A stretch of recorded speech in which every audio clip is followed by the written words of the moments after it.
Hello बच्चों, कैसे हो? चलो अपनी जो शीट है उसे आगे अपन कंटिन्यू करते हैं। तो कल छोड़ दी 73 के ऊपर, अब अपन चल रहे कहाँ पर?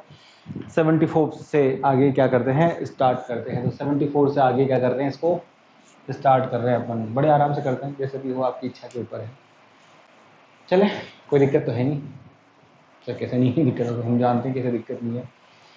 तो इसमें मेंशन कर रखा है आपके पास में एक अंतरिक्ष यात्री है, बढ़िया बातें है। तो 630 किलोमीटर की हाइट के ऊपर है, 8 किलोमीटर पर सेकंड की स्पीड से वो मोशन कर रहा है। तो इसकी जो रेडियस है, किसकी? अर्थ की। अपन जानते भी हैं, दे भी रखी है। तो उसका जो अंतरिक्ष यात्री एस्ट्रोनॉट जो है, उसकी आपको क्या निकालनी है? यहाँ पर एक्सेलरेशन क्या करना है, निकालना है, त्वरण निकालना है। तो देखो इधर बड़ा आसान काम है।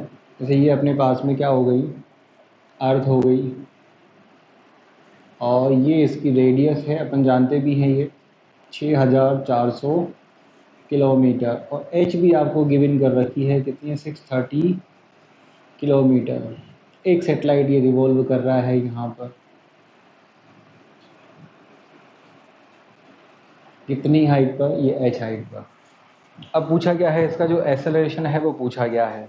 तो अपन जानते हैं जब ये कोई भी सेटेलाइट किसी पर्टिकुलर हाइट पे क्या करता है, मोशन करता है, तो आपके पास में अट्रैक्शन फोर्स काम करता है, और ये अट्रैक्शन फोर्स एफ सी के इक्वल होता है। सही बात है या नहीं है? बिल्कुल सही बात है, कई बार लिखा है। तो अब एक्सेलरेशन निकालने के लिए इन दोनों में से कोई सा भी एक फोर्स आपको पास चाहिए। ये वाला फोर्स आप निकाल सकते थे आसानी से। कौन सा? अट्रैक्शन फोर्स, आकर्षण बल। दोनों का मल्टीप्लाई करिए और डिवीज़न में उसकी डिस्टेंस। लेकिन दिक्कत ये, डिस्टेंस तो है लेकिन यहाँ पर मास नहीं दे रखा आपको, दोनों का ही नहीं दे रखा, तो गड़बड़ हो गई। लेकिन एफ सी अपन निकाल सकते हैं बड़े आराम से। तो एफ सी का फॉर्मूला कई बार लिखा हुआ है, कितना होता है अपने पास में? ये mv² डिवाइड बाई कितना होता है? r। अगर इसको एक्सेलरेशन के फॉर्म में अपन लिखें तो एक्सेलरेशन में कितना हो जाएगा? ये v² अपॉन r। तो ये अपने पास में हो गया v² अपॉन r। तो m कहाँ चला गया भाई? एफ एक सी माँ फोर्स का फॉर्मूला होता है माँ, ए एम से एम गायब, क्या बचेगा? पढ़ा भी होगा कई बार सर्कुलर मोशंस के अंदर, ए इक्वल टू v² बाई कितना हो गया? r। क्या तुमको v दे रखा है उसने? बिल्कुल दे रखा है। कितना है? तो कैलकुलेशन लंबी है।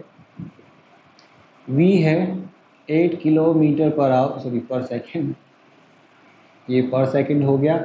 स्मॉल r आपकी कितनी हो जाएगी? ये are E plus H. R E भी आपको पता है और एच भी आपको गिविंग है, फॉर्मूला आपके सामने है ही सही।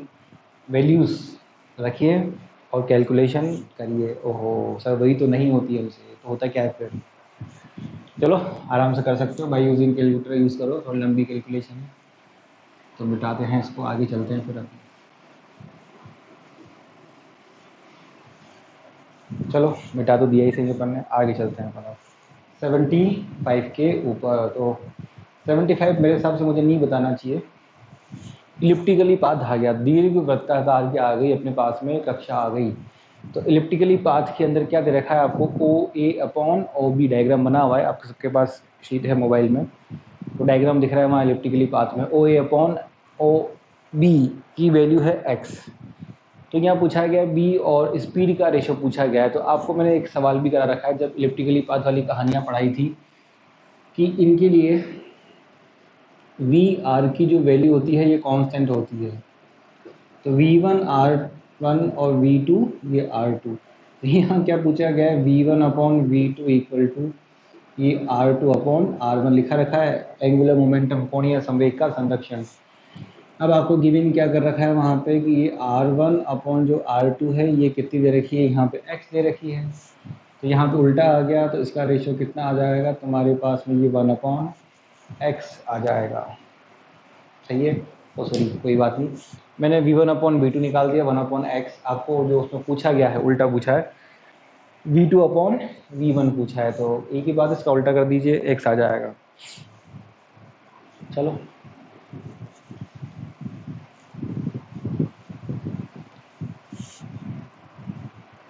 $76 बताने की ज़रूरत नहीं होनी चाहिए। जो एरिया हैं वो डबल हैं, डबल है, डबल लिखा है क्वेश्चन में साफ साफ, एरियाज डबल हैं, वहाँ पे लिखा है उसके अंदर। तुमने आपको बताया था सेकंड लॉ, एरियल क्षेत्रीय या क्षेत्रफल क्या होता है, नियत dA/dt की जो वैल्यू है ये क्या होती है अपने पास में, कांस्टेंट होती है, पढ़ा है। और नियम भी लिखा है, रूल्स अपना देखा भी है वहाँ पे। Line joining from sun to earth, जो भी प्लानिट आप कंसिडर करते हो उस प्लानिट से क्या होता है, equal area in equal time के अंदर। तो आपके पास में डबल के लिए हिसाब से एक ऑप्शन दिख रहा है, कौन सा, थर्ड नंबर। तो सोचना ही नहीं है, रूल है equal area in equal time. आगे आ जाइए, हाँ 77 के ऊपर। चलिए आपके पास में 77 में क्या लिखा हुआ है, 15 यानी अर्थ के बिल्कुल पास में, अर्थ के पास में, अर्थ के पास में कहीं पर एक सैटेलाइट है, वो रिवॉल्व कर रहा है। उसका जो टाइम पीरियड है 1.5 आवर्स है। सही है। तो लगभग ये आपसे बता रखा है मैंने 90 मिनट के आसपास, ये 84.6 वाली कहानी आप समझ जाओ थोड़ा सा। जो satellite near by earth surface क्या करते हैं, रोटेट करते हैं, जो near by earth surface rotate करते हैं, उनके लिए कंडीशंस क्या होती हैं कि टाइम पीरियड 7.9 और अप्रॉक्सीमेट, आ गया होगा याद, वही तो बातें हैं यहाँ पर। सो टाइम पीरियड नहीं, स्पीड 7.91, टाइम पीरियड लगभग ये 1.5 घंटे के आसपास होता है। और ऐसे सैटेलाइट्स अराउंड दी अर्थ एक चक्कर कितने टाइम में, लगभग 1.5 घंटे में वो अर्थ को एक बार घूम लेता है। तो पूरे 24 घंटे में वो कितनी बार घूमेगा, हाँ तो मैंने उस टाइम भी कहा था अप्रोक्सीमेट 17 बार, बता रखा है मैंने ये बात पहले भी। यानी अप्रोक्स में आपका जो सैटेलाइट है वो एक दिन के अंदर पूरे अर्थ को 17 टाइम्स क्या करेगा, वो घूम लेता है। सही बात है, दोबारा सुनते हैं इस बात को। बता रखिए कि जिनका टाइम, अब देखो यार 24 घंटे 1.5 घंटे भाग दे दो, कितना आ जाएगा, 17 दिख रहा है उसमें, 2 ऑप्शन दिख रहे हैं आपके पास में, 24। यानी वो उपग्रह दिन भर में पृथ्वी के 17 चक्कर लगाते हैं। तो अभी ये पृथ्वी है, ये भाई साहब यहाँ पर है, लगभग 1.5 घंटे बाद वापस फिर आ जाएंगे यहाँ पर, फिर 1.5 घंटे बाद कहाँ जाएंगे, फिर यहाँ जाएंगे, फिर 1.5 घंटे बाद कहाँ जाएंगे, यहाँ आ जाएंगे। तो ऐसे कितनी 17 चक्कर ये लगाएंगे पूरे दिन भर के अंदर। तो वो कैसे निकालेंगे अपन, डिवीजन करके 24/17, क्योंकि वही आएगा अप्रोक्सीमेट 1.5 घंटे के आसपास ही। अब आगे तो आपको दिमाग लगाओ कैसे, कि जिस तरह से अर्थ घूम रही है वैसे क्या होगा, इसको भी घूमना है, दिख रहा है ना। आवर्तकाल चक्र काट रही थी किसी समय पर, ये उस पॉइंट पर है, तो कितने समय बाद में वापस उसी पॉइंट पर आएगा। तो अब दिमाग आगे खुद लगाइए कौन सा क्या है, जा रहा था वापस उसी पॉइंट पर, बुद्धि लगाओ, पूरब से पश्चिम की ओर, अर्थ के अपोजिट। चलिए 78 और 79 दोनों अच्छे क्वेश्चन से करने चाहिए, समझो, दिमाग पे जोर डालो। सन के अराउंड कौन घूमती है, अर्थ। तो अर्थ की रोटेशन क्या होती है, वेस्ट टू ईस्ट। और समझ जाओ दिमाग से उल्टा होता है जस्ट। चलिए आगे है अपने पास 78, ठीक ठीक क्वेश्चन है, ठीक ठीक। चलिए 78 में क्या लिखा हुआ है, 2 सैटेलाइट्स हैं आपके पास में, S1 और S2। एक का टाइम पीरियड 1 आवर है, एक का टाइम पीरियड कितना है, 8 आवर्स है। एक की डिस्टेंस आपको दे रखी है, और फिर क्या पूछा है यहाँ पर, स्पीड और इनके बारे में पूछा गया है। तो अपन डायग्राम बनाते हैं अपन। ये सैटेलाइट है, सॉरी प्लैनेट है, इसके अराउंड ये आपको क्या करने हैं, 2 सैटेलाइट्स रिवॉल्व कराने हैं, करा दो भाई। तो ये एक तो ये हो गया, और दूसरा ये हो गया। ये सेंटर से इसकी डिस्टेंस ये है r1, और ये सेंटर से डिस्टेंस कितनी हो गई, r2 हो गया। सही है। इसका जो टाइम पीरियड है ये दे रखा है 1 आवर। इसका जो टाइम पीरियड दे रखा है वो कितना दे रखा है तुम्हारे पास में यहाँ पर, ये है 8 आवर्स। अच्छी बात है। r1 जो गिवन है, डिस्टेंस आपको जो गिवन कर रखी है r1, ये दे रखी है 10⁴ किलोमीटर, ये आपको गिवन है 10⁴ किलोमीटर गिवन है। अब पूछा क्या है यहाँ पर, S2 की S1 यानी कि इस वाले की, इसके रेस्पेक्ट में स्पीड आपको बतानी है, रेस्पेक्ट स्पीड। दोनों इक्वल डायरेक्शन में, सेम डायरेक्शन में क्या कर रहे हैं, मोशन कर रहे हैं। और जब दोनों सेम डायरेक्शन में क्या करेंगे, मोशन करेंगे, तो आपको पता ही होगा माइनस तो करेंगे सही, लेकिन वो सब काम बाद में होंगे, पहले इनकी स्पीड तो निकालो। तो देखो जरा, स्पीड v1 इक्वल टू कितनी होती है formula, speed equal to distance upon time.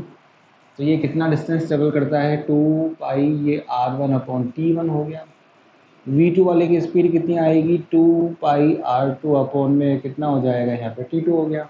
अब आपको रिलेटिव स्पीड क्या करनी है यहाँ पर बतानी है, सही है। तो माइनस कर देंगे किसके रेस्पेक्ट s2 की 1 के सापेक्ष में क्या करनी है बतानी है। तो माइनस कर दो तो आपकी सिंपल मैंने यहाँ लिख दिया डेल्टा v इक्वल टू ये कितना हो गया v2 माइनस v1। जब आप मेंशन करोगे यहाँ पर डेल्टा v तो ये 2 पाई कॉमन आ जाएगा v2 यहाँ हो जाएगा r2 डिवीज़न में ये t2 माइनस में r1 डिवीज़न में ये कितना हो गया t1। अब आपके पास सब है, आर भी है टी भी है सब है नहीं है, एक चीज़ गायब है अभी भी, कौन सी R2 गायब है। कोई दिक्कत नहीं है, R2 गायब है तो आपको पता होना चाहिए टाइम पीरियड में रिलेशंस होते हैं, टाइम पीरियड में रिलेशन होते हैं। तो इनको निकालिए, तो आपने पढ़ा है कई बार T2 डिवीज़न में ये कितना हो गया T1 और ये R2 डिवीज़न में R1 की पावर कितनी हो गई ये 3/2, सही है। इधर जाओगे तो इसको उधर भेजो तो ये R2 upon R1 T2 upon T1 की पावर हो जाएगा 2/3, उल्टा हो जाता है। तो ये R2 अपॉन जब R1 रखोगे तो यहाँ कितना आएगा अपने पास में ये 8 अपॉन 1 और ये 2 की पावर 3। तो जो R2 आ जाएगी ये 4 टाइम्स ऑफ क्या आ जाएगी R1। हाँ सब कैसे आ गई, हाँ यही तो बात है। 8 1/3 पावर में 2, 2 का स्क्वायर कितना होता है 4। अब तो आराम से इसको सोल्व कर सकते हैं, तो कोई दिक्कत यहाँ पर नहीं है। तो डेल्टा v ये कितना हो गया तुम्हारे पास 2 पाई, R2 आपके पास में कितनी हो गई 4 इंटू ये 10 की पावर 4 हो जाएगी। T2 आपके पास ये 8 है ही सही, माइनस माइनस कितना हो जाएगा R1 आपके पास कितनी है ये 10 की पावर 4 और नीचे यहाँ पर कितना हो जाएगा यहाँ पर ये 1। इसको इससे कैंसिल कर दीजिए 2, तो यहाँ चला जाएगा ये 2, फिर आप माइनस कर दोगे तो आपके पास में डेल्टा भी एक तरह से शायद में उल्टा लिख दिया होगा है, तो ये हो जाएगा 2 ये 10 की पावर 4 माइनस ये कितना हो गया 10 की पावर ये बचेगा 10 की पावर 4 को भी आप बाहर लिख दीजिए यहाँ पर। तो ये 1/2 ये 1 मल्टीप्लाई में ये 10 की पावर 1 में से हाफ जाएगा कितना बचेगा हाफ, हाफ से क्या होगा 2 कैंसिल हो ही जाएगा। तो क्या बचेगा आपके पास 10 की पावर 4 किलोमीटर पर आवर। सही है, जो आपको कौन सा दिख रहा है यहाँ पर फर्स्ट नंबर सही है। चलिए फर्स्ट नंबर जो है जरूर माइनस का तो देखो कुछ।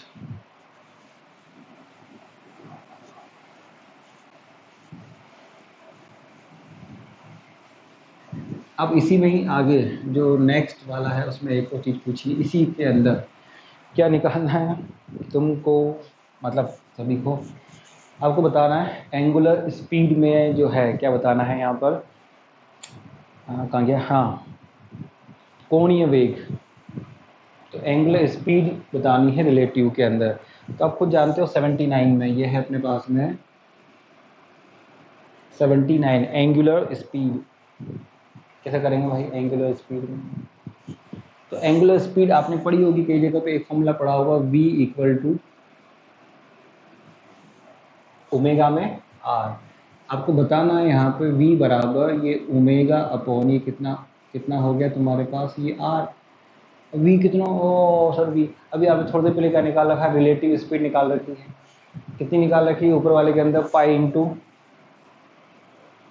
ये कितना हो गया 10 की पावर 4। चलो और कौन सा लाएंगे रेस्पेक्ट में पूछिए, तो S1 और S2 के बीच में r कितनी होगी भाई, एक की है कितनी 4 एक की कितनी है 1, दोनों को माइनस कर दो तो S2 S1 के बीच में कितना हो जाएगा ये आ जाएगी 3 इंटू में 10 की पावर कितनी हो जाएगी 4 हटा दीजिए तो ये आपके पास कितनी आ जाएगी सिंपल सी पाई/3 कितनी आ जाएगी पाई/3 सिंपल सा, इतना आसान काम है। चलो आगे चलते हैं। 80 अब कराने की आवश्यकता नहीं होनी चाहिए, क्योंकि पहले भी आ चुका है ये क्वेश्चन, कई बार आ चुका है। T2/T1 इक्वल टू R2/R1 लगाइए, आ जाएगा, पहले भी अपन कर चुके हैं। ओह, ये भी अच्छी बात है। 81 में वही बात वापस दोहरा दी इसने, फॉर्मूला दे दिया 81 के अंदर, तो कोई दिक्कत ही नहीं है यहाँ पर। आगे 82, भूपृष्ठ के टाइम पीरियड कितना है 83 से भूपृष्ठ से पृथ्वी की त्रिज्या की 3 गुनी के लिए, तो यहाँ पे भी कोई दिक्कत नहीं है। अगेन सेम फॉर्म, पहले भी आ चुके हैं इस तरह क्वेश्चन, बहुत सारे आ चुके हैं। इसमें भी क्या करना है, T2/T1 करना है, इक्वल टू कितना होता है R2/R1 होता है। सही है। 83, देखो एक उपग्रह सूर्य के चारों ओर पृथ्वी और सूर्य की माध्य दूरी की कितनी है, तो यहाँ भी सेम वही कहानी है टाइम पीरियड वाली, यहाँ भी इससे कोई दिक्कत नहीं है।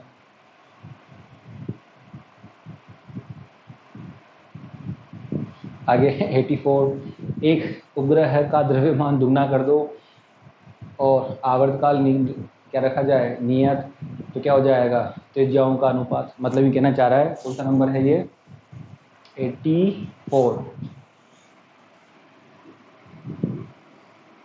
तो ये अपने पास में है कौन सा 84 नंबर।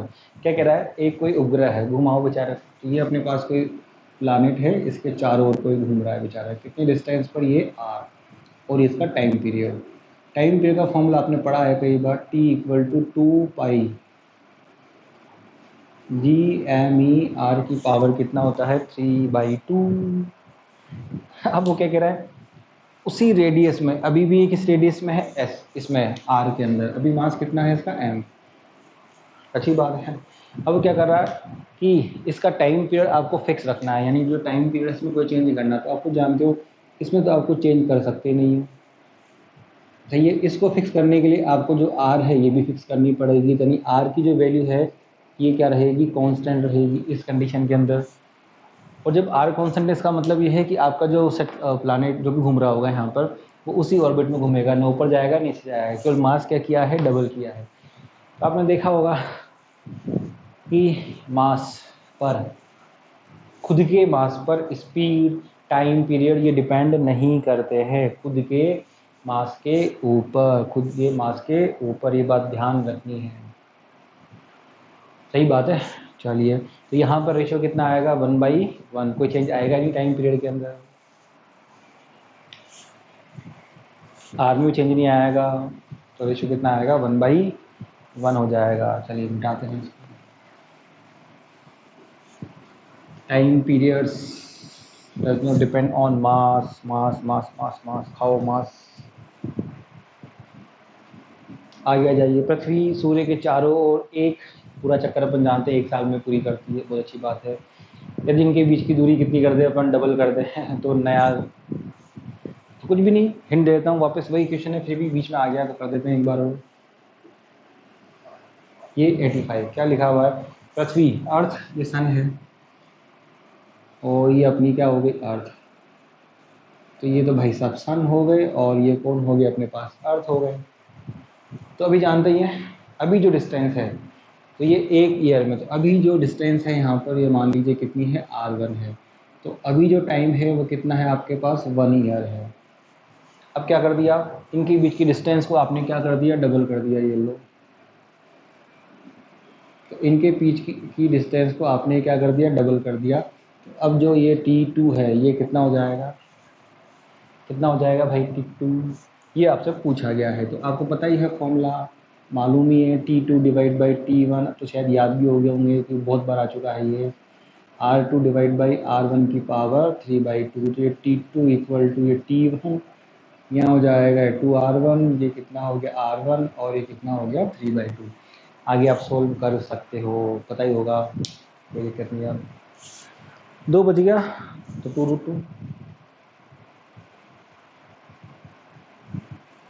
एक पिंड सूर्य का परिक्रमण पृथ्वी से 27 गुना तेज कोणीय वेग से गति करता है, घूम फिर के फिर वापस वही आ गया।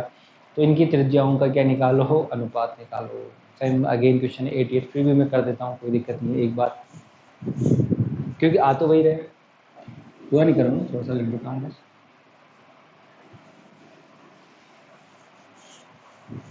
तो ये अपने पास में है, आ गया एक पिंड सूर्य का परिक्रमण, बढ़िया बात है। तो ये अपन जानते हैं नंबर कौन सा है, ये 86। तो ये अपने पास में कितना हो गया, 86 हो गया।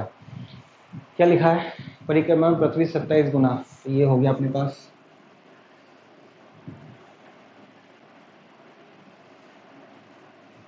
एक ये है और एक ये है, ये दो बना दिए। अब इनमें से कौन है, एक तेज घूम रहा है, क्या लिखा हुआ, लिखा 27 गुना तेज कोणीय वेग से क्या कर रहा है, गति कर रहा है। तो समझ में आ रही है, मतलब दो हैं, एक तो हो गई अर्थ, एक कोई ना कोई दूसरा होगा, भगवान जाने कौन से, मुझे भी नहीं मालूम। ये इसके लिए R1 हो गया और ये इसके लिए कितना हो गया, ये R2 हो गया। अब क्या लिखा हुआ है कि इसका जो ω2 है वो इसके रेस्पेक्ट में, अर्थ के रेस्पेक्ट में कितना है, 27 टाइम्स ऑफ ω2 27 टाइम्स है, किसके रेस्पेक्ट में, इसके रेस्पेक्ट में है। तो ये पूछा गया इनकी जो रेडियस है इनका रेशियो क्या करी है, निकालिए। तो आप खुद जानते हो इसी को, अब मेरे को बताने की जरूरत नहीं। ω2 तो आप यहाँ क्या लिखोगे, 2 पाई ये T2, यहाँ 27, ये 2 पाई ये कितना हो गया, ये T1। तो कर लोगे यार, इसको कैंसिल कर दीजिए। तो जो T1 आएगा ये 27 टाइम्स ऑफ आएगा T2 से, और इसको उठा के इधर ले आओ। तो ये T1/T2 इक्वल टू ये कितना हो जाएगा, 1/27। और T1/T2 तुमको पता ही है क्या है, ये हो जाएगी R1 डिवाइड बाई R2 की पावर 3/2 और ये 1/27। अब आगे मैं सॉल्व नहीं करूँगा। हाँ, अब तो निकाल लो यार, 27 की पावर, चलो करो, आ जाएगा 9 समथिंग, शायद ये आना चाहिए मेरे हिसाब से, 1/9 मतलब। चलिए आगे 87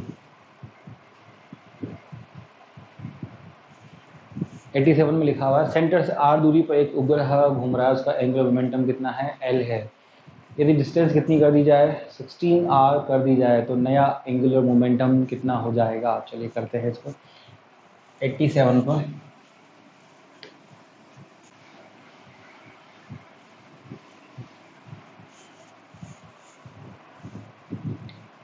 एटी सेवन ये है 87। चलो क्या है, एक r डिस्टेंस पर है कोई, उसका एंगुलर मोमेंटम, तो ये अपने पास में फॉर एग्जांपल ये कोई इसके अराउंड ये घूम रहा है पहले, तो ये R1 इक्वल टू R है, तो इसका जो एंगुलर मोमेंटम है अभी कितना है, L है। बहुत अच्छी बात है। अब इसे इंक्रीज करके कितना कर दिया जाए, 16r कर दिया जाए डिस्टेंस को। तो ये जो R2 है ये कितनी कर दी आपने, 16r कर दी। कर दो भाई, अपनी R है, क्या है, जो मर्जी मैं करो।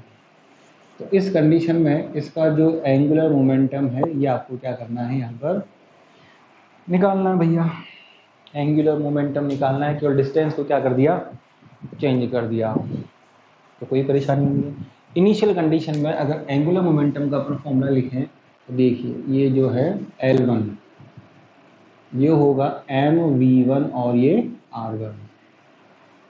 m v1 का फॉर्मूला, v1 क्या होती है, speed, orbital speed. Orbital speed का फॉर्मूला आपने पढ़ा है कई बार। यहाँ पे आप क्या लिखोगे, 2gm, अर्थ मान ले, चल मान लो, चलो इसको कुछ भी लिख देना, कोई फर्क नहीं पड़ता। यहाँ आ जाएगा अपने पास R1 और ये पहले से ही यहाँ पे R1 तो यहाँ है ही सही, सही है। ये जिसके अराउंड घूमते हैं ये उसका मास है, ये ms। तो ये तो इसके लिए हो गया फॉर्मूला। इसको भी सोल्व कर सकते हो, तो आप जानते हो पावर कितनी, 1/2 है। तो ये R1 है, ये R1 की पावर -1/2 हो जाएगी। फिर इसको सोल्व करेंगे तो यहाँ कितना बच जाएगा, रूल। तो ये L1 इक्वल टू ये m, ये 2g, ये ms, और ये r की पावर कितनी, 1, सॉरी माइनस में, प्लस में। तो ये हो गया अपने पास 2। अगर ढंग से देखो, कॉमन सेंस लगाएं तो ये तो पूरी कांस्टेंट टर्म है, कोई दिक्कत ही नहीं होनी चाहिए। तो L1 डायरेक्टली प्रोपोर्शनल किसके आ रहा है, रूट में R1। अब आपने डिस्टेंस कितनी कर दी, यहाँ पर दिख जाओ, अपने आप दिख जाओ, 16 टाइम्स कर दी, तो यहाँ 16 आएगा, उसका रूट लेंगे कितना आएगा, 4 आएगा। तो आपका जो एंगुलर मोमेंटम है वो कितना हो जाएगा, समझ जाओ अब तो यार, अपने आप में कर लोगे। नहीं है, नहीं समझते तो कोई बात नहीं, आगे तुम खुद समझदार हो, इसको मत लिखो। इसके सेकंड नंबर वाले के लिए भी क्या बनाओ, फिर इक्वेशन बनाओ। तो क्या बनेगी इसके लिए भी, ये m यहाँ पे कितना 2g डॉट, ये कितना हो जाएगा अंडर रूट में ये R2। दोनों में डिवीजन करो, इतना टाइम है किसके पास, जब दिख रहा है सामने यहीं पर ही, तो जरूरत नहीं है करने की। दोनों के लिए 2 इक्वेशन लिखो और दोनों में फिर क्या करो, भाग दो, डिवीजन करो, एक ही बात है, आपकी सुविधा अनुसार है। जैसे यहीं दिख गया तो आगे जाने की जरूरत नहीं है। फिर 88 अपने करने की जरूरत ही नहीं है, अपन जानते हैं वही T2/T1 वाली कहानी है।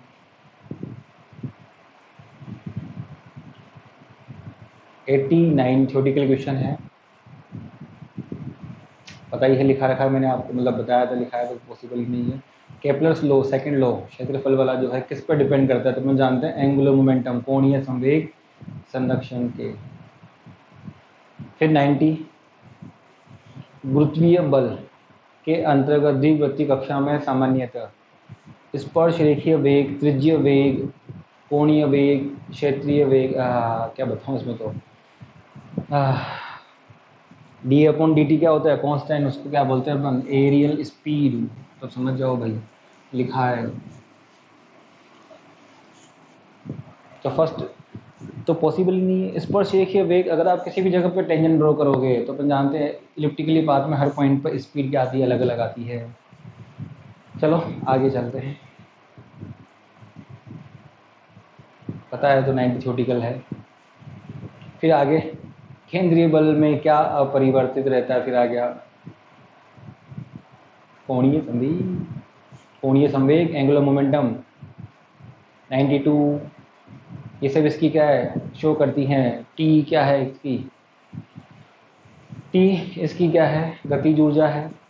वी इसकी गुरुत्वीय ग्रेविटेशनल पोटेंशियल एनर्जी है, और ई इसकी क्या है, टोटल एनर्जी। तो आपको पता ही है क्या क्या, टी काइनेटिक एनर्जी कंजर्व नहीं रहती है।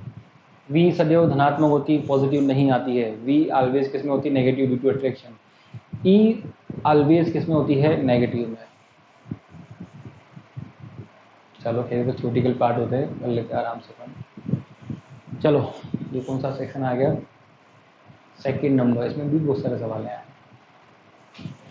चलो सेकंड नंबर में है, फर्स्ट नंबर क्वेश्चन है, क्या मैं इसको कराऊँ, करा देता हूँ, एक्सप्लेन कर देता हूँ, पुरानी बातें आ जाएगी आपको याद। एल लंबाई के एक आपके पास में ट्रायंगल है, इक्विलेटरल ट्रायंगल, 3 समान तारे उपस्थित हैं, उसी चाल की गणना कीजिए कि तीनों तारे एक दूसरे के प्रभाव में चक्कर काट रहे, त्रिभुज अभी भी वैसे ही है। तो मैं याद कराता हूँ, सेक्शन 2 का फर्स्ट नंबर, सेक्शन 2 का फर्स्ट नंबर पे बातें करते हैं अपन, बातें कर रहे हैं और क्या करें, आ जाएगा आपको याद। डायग्राम बनाते ही कि आपके पास इक्विलेटरल ट्रायंगल है, इसके ऊपर ये 3 मास कॉर्नर्स पे प्लेस्ड हैं, ये भी एल है, ये भी एल है, और ये भी एल है, ये L L L L L है, तीनों एल है। और क्या कहा है कि ये घूमने चाहिए, लिखा है कहीं ना कहीं पर। उस चाल की गणना कीजिए कि तीनों एक दूसरे के प्रभाव में चक्कर, लिखा है ना घूमने की। तो ये तीनों क्या है बेचारे, घूम रहे हैं, ये घूम रहे हैं, घुमा दो, लिखा था।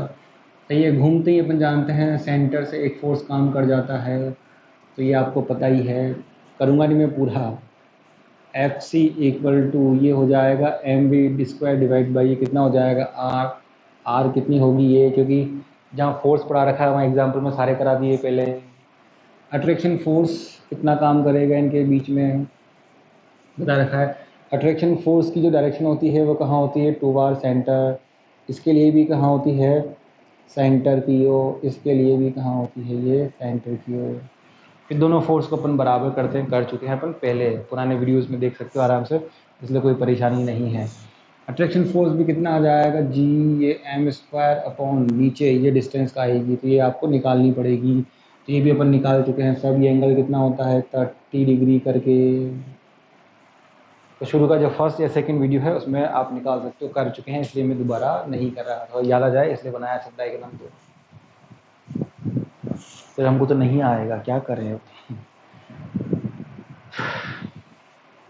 चलो सेकंड नंबर, अर्थ की सरफेस के पास में जो एक उपग्रह है जिसका डेंसिटी के फॉर्म में बताना आपको, तो आपको पता ही होगा ये कौन सा नंबर है।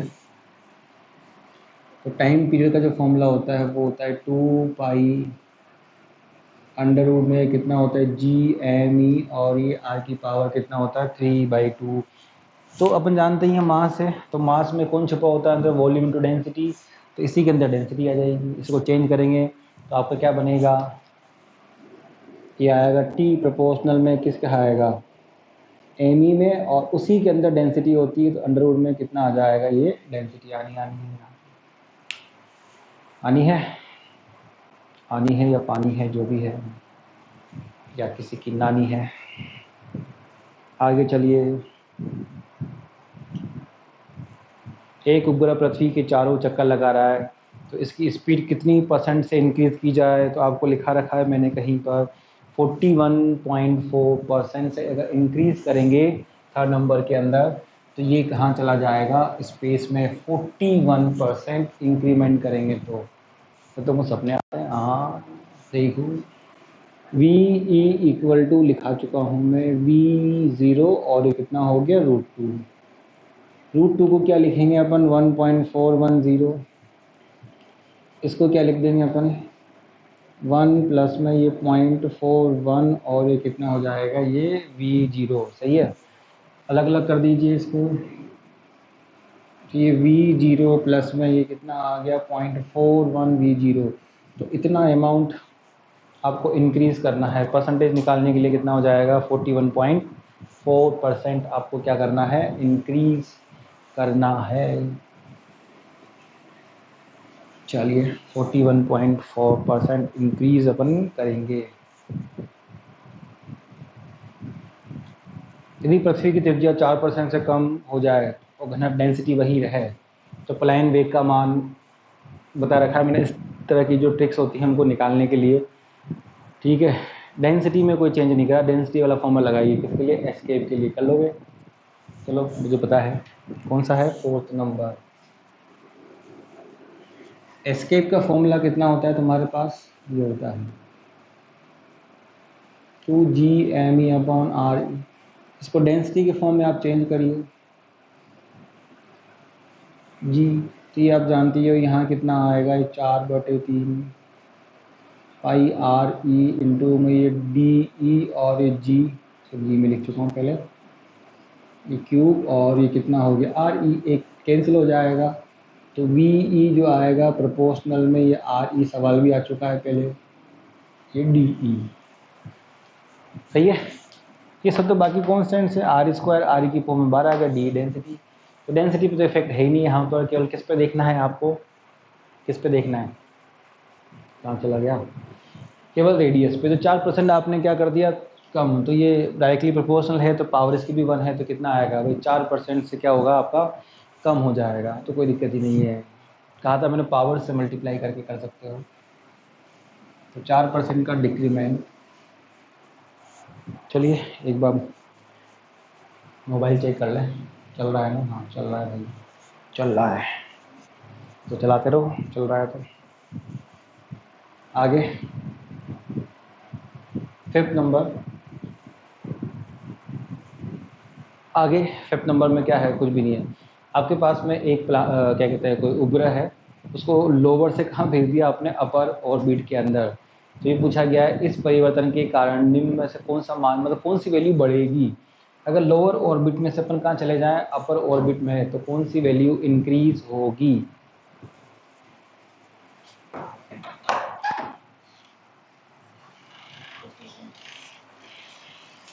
चलो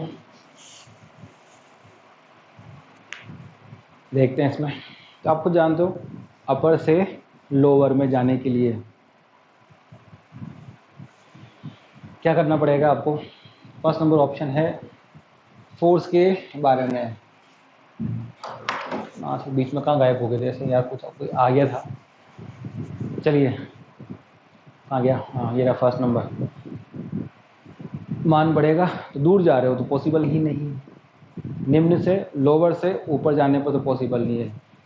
उसके बाद में है क्या कहते हैं, अभिकेंद्रीय त्वरण। हो भाई साहब। सेकंड नंबर है गुरुत्वीय स्थितिज ऊर्जा और रेखीय कक्षीय वेग, पॉसिबल ही नहीं है। क्या दिख रहा है, जब ऊपर जाते हैं तो आपकी ग्रेविटेशनल पोटेंशियल एनर्जी क्या होती है, इंक्रीज होती है, क्योंकि इनफाइनाइट पे कितनी होती है, 0। तो ऊपर जाने पर आपकी जो सेकंड नंबर है पोटेंशियल एनर्जी में क्या होगा, इंक्रीमेंट, स्थितिज ऊर्जा क्या होगी, बढ़ेगी। 6 नंबर थ्योरेटिकल है, सोचना ही नहीं है, बिल्कुल नहीं सोचना है। सही है ना 6 नंबर। प्रेशर कैसे, एक रिले उपग्रह हो, ओ भाई, टीवी कार्यक्रमों को पृथ्वी के एक भाग से दूसरी भाग तक लगातार क्या कर रहा है, प्रसारित। मतलब कोई टीवी ऊपर सेटेलाइट है तो टीवी के कम्युनिकेशन में काम आ रहा है, क्योंकि इसका तो आपको बता रखा है भाई साहब, ऐसा सेटेलाइट जो टीवी के लिए या आपके जो टीवी कम्युनिकेशन होता है उसके लिए काम में आता है, वो होता है जियो स्टेशनरी भूस्थायी उपग्रह। और इसका जो टाइम पीरियड होता है वो बिल्कुल अर्थ के समान होता है। तो अगला दिख जाएगा इसमें ऑप्शन 6 में, और 4th नंबर, बिल्कुल एक साथ चलते हैं दोनों। आगे 7th नंबर, सही है। यदि सार्वत्रिक गुरुत्वीय नियतांक समय के साथ समान रूप से घटे तो कक्ष में उपग्रह की उपग्रह अब भी इसका परिवर्तन नहीं होता है। क्या हो गया, यानी कैपिटल जो जी होता है समय के साथ एक समान रूप से क्या होना है, डिक्रीज होना चाहिए। तो कक्ष के उपग्रह में किस चीज़ में परिवर्तन नहीं होगा।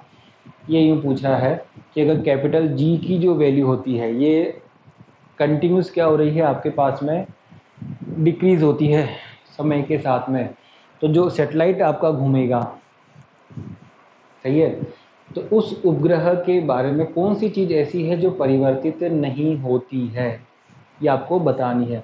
तो आपके पास में ये देखना है कि इसके अंदर किस फॉर्मूले में जी नहीं आता, तो रखे जाओ फॉर्मूले और निकाले जाओ। सही है, रखे जाओ। फिर रेडियस दे रखी है, फिर स्पीड दे रखी है, फिर एंगुलर मोमेंटम दे रखा है यहाँ पर, कोणीय संवेग, और लास्ट में दे रखा है घूर्णन काल। टाइम पीरियड में तो आपको पता है ये जी आता है, जी आता है भाई। T equal to 2 pi under root में कितना होता है, जी एम ई आता है उसके अंदर। तो लगाओ दिमाग एक बार, थ्योरेटिकल ऐसा कोई खास नहीं। 8 पहले भी आ चुका है, करने की जरूरत ही नहीं है, आ चुका है पहले भी, थोड़ी देर पहले भी, सर सही है।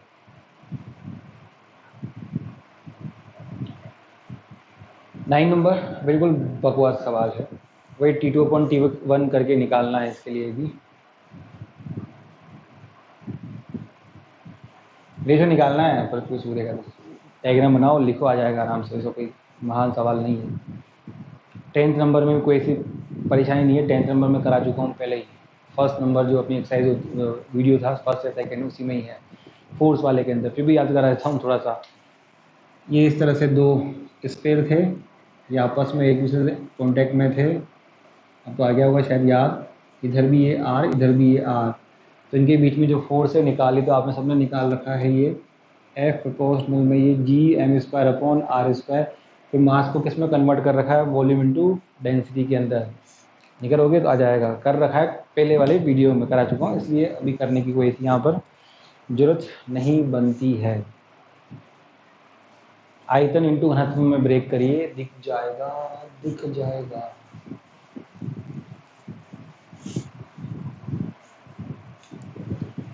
आगे चलते हैं।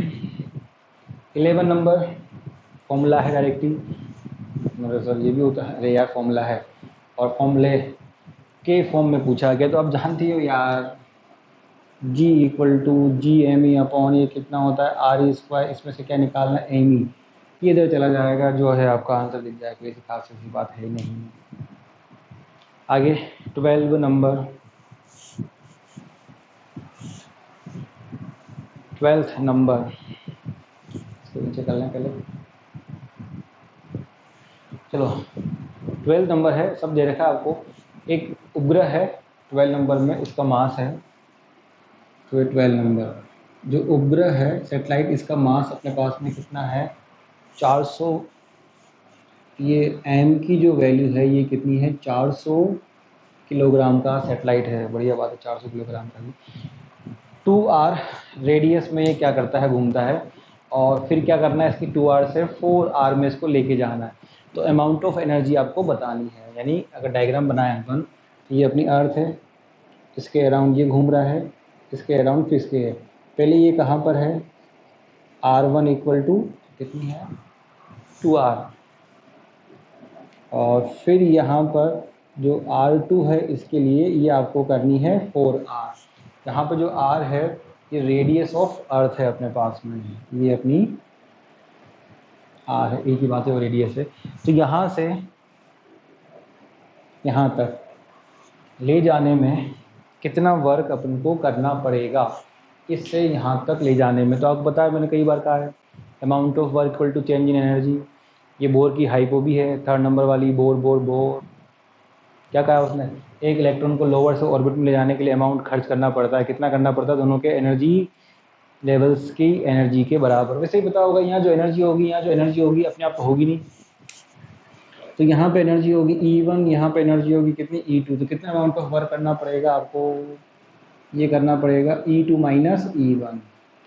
तो E1 कहाँ से लाएं, तो E1 का फॉर्मूला होता है अपने पास, टोटल एनर्जी का फॉर्मूला होता है G माइनस में G M E into M, division में नीचे 2r।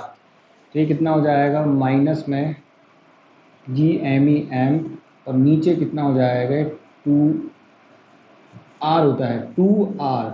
तो दो तो यहाँ पहले से ही मल्टीप्लाई में, ये कितनी डिस्टेंस है यहाँ पर, 2r, तो ये कितना हो जाएगा यहाँ पर 2r। ये माइनस माइनस क्या हो जाएगा, plus G M E M upon 2, यहाँ होता ही है पहले से, अब कितना हो गया यहाँ पर, ये 4r। तो W बराबर आपको दिख गया होगा यहाँ पर, जी एम ई एम सब कॉमन आ जाएगा, तो ये G M E M upon जो r है, ये 2r अपन ने क्या कर लिया यहाँ पर, चलो 4r ही एक साथ ही काम खत्म हो जाए, ये 4r कॉमन हो जाएगा। तो यहाँ पे कितना बच जाएगा, 1/2 माइनस में ये 1। अब इसमें जो है जी की वैल्यू, अब मैंने कई बार भी कहा है, जैसे आपको मास ऑफ अर्थ पता है, कोई दिक्कत नहीं है, इसको आप चेंज कर सकते हो जी एम ई। इस जी एम ई की जगह पे कैलकुलेशन को इजी बनाने के लिए जी एम ई की जगह पर ये क्या लिख सकते हैं अपन, जी आर ई स्क्वायर लिख सकते हैं जी एम ई की जगह पर। तो इसकी जगह पर आप क्या लिख सकते हो, ये 1 में से आगे आप समझ जाओ खुद ही। नहीं सॉरी, यहाँ कैलकुलेशन में शायद थोड़ी सी मिस्टेक तो नहीं हो गई, देख लेना दोनों के हिसाब से। G M E M upon ये 4r कॉमन आ गया, तो ये 1/2 ठीक है, जो भी है, चलो कोई बात नहीं, देख लेना अगर इसमें कुछ हो जाए तो, वैल्यूज तो यही है। इसकी जगह क्या लिख देंगे अपन यहाँ पर, जी आर ई स्क्वायर और ये एम, और ये कितना हो जाएगा 4r, और ये 1/2 माइनस 1। चेक कर लेना, कन्फर्म में भी हो सकता है होगी वो थोड़ी सी, सही है। अब तो तुम कर ही लोगे कैलकुलेशन, तो नहीं कर सकते कैलकुलेशन, यहाँ लिखने में कहीं होगी वैसे, वैल्यूज बिल्कुल सही है, प्लस माइनस का डिफरेंस हो गया वो थोड़ा सा। अब जी की वैल्यू जानते हैं, आर स्क्वायर अपन जानते हैं, एम आपको दे रखा है, आर अपन जानता है, कैलकुलेशन लंबी है तो मैं कुछ नहीं कर सकता, करनी ही पड़ेगी सही भाई साहब। और इस तरह जो क्वेश्चंस होते हैं बहुत लेंदी होते हैं कैलकुलेशन के हिसाब से, जनरली आते भी नहीं, ये पहले आया करते थे अपने आते। बस याद होना चाहिए concept, change in energy is always equal to क्या होगा, अमाउंट ऑफ वर्क डन। हाँ देखो यहाँ करना है ना मिस्टेक में, ये इधर लिखनी थी और ये उधर लिखनी थी, बस ये इतना सा मिस्टेक हो गया, ध्यान रखना। E2 की वैल्यू ये है और E1 की वैल्यू ये थी, तो लिखने में मेरे से उल्टा हो गया। तो ये यहाँ पे क्या होगा, फिर प्लस में आ जाएगा, यहाँ मेरे किस में आ रहा है, माइनस में। वैल्यूज तो यही है, समझ जाए करो यार, बिना खाली क्लास में भूतों के साथ गाना गा रहे हैं, फिर क्या चाहिए। 13 नंबर अच्छा सवाल है, कल भी आया था इस तरह का क्वेश्चन। इसके अंदर 13 नंबर के अंदर चलते हैं अपन। देखो कल एक क्वेश्चन किया था, इसमें कहा था 13 नंबर कर देता हूँ मैं, ये कई बार आ चुका है एग्जाम में भी। ये अपने पास कोई घूम रहा है यहाँ पर, तो घूमने के लिए यहाँ पर ये अट्रैक्शन फोर्स काम करता है। अब बेसिकली जब अट्रैक्शन फोर्स है तो जो आपका अट्रैक्शन जो आकर्षण बल है वो डिस्टेंस के 1 अपॉन क्या होता है, आर स्क्वायर होता है। डिस्टेंस के 1 अपॉन में आर स्क्वायर होता है, 1 अपॉन में आर स्क्वायर होता है। कुछ समझ रहे हो? लेकिन यहाँ पर उसने क्या कह दिया कि आप उसको मत मानिए, जो मैं दे रहा हूँ उसको मानिए। क्या कहा गया है इसने कि जो है आर की पावर 4 के, यानी जो अट्रैक्शन फोर्स है यहाँ पर वो है के अपॉन आर की पावर 4। आया कुछ याद कल का क्वेश्चन? वहाँ आर की पावर 3 थी और यहाँ पे आर की पावर 4 है। शॉर्ट में भी है, ऐसा कोई दिक्कत नहीं है, लेकिन कर लो। अब आप जानते हो अगर इसको रोटेशन कराना है तो अपन जानते हैं ये M V square divide by R तो परमानेंट फिक्स होना ही होना है। इसका तुम और में कुछ नहीं कर सकते, नहीं कर सकते बिल्कुल भी। निकालना क्या है यहाँ पर, आवर्तकाल टाइम पीरियड के बारे में बताना है, तो पावर के हिसाब से भी याद रख सकते हो। चलो फिर भी करते हैं अपन। जब इनको इक्वल करोगे, F C equal to F है